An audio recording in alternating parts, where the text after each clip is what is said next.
My name is Steve Lehman. I'm the automotive technology teacher. In my class, we learn auto mechanics from the basic traditional auto mechanics from brakes, suspension, steering, all the traditional things to the modern computer controlled and electronic things that cars today have. So we have the latest technology that we interface with the computers in the cars and get kind of heavily into that just because that's the direction cars are going now.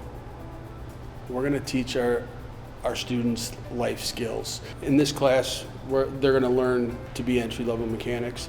We're going to try to teach them the skills to be entry-level mechanics, as well as deal with customers. Our students learn to order parts, write purchase orders, write invoices, deal with customers, receive purchase orders. So they learn the business side, the customer service side, as well as the mechanical side.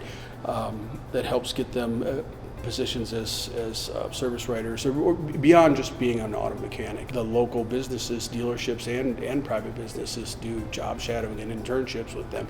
Beyond the life skills they learn as a mechanic and the electric and all the skills there, they learn a lot of skills that would transfer to any field well beyond cars.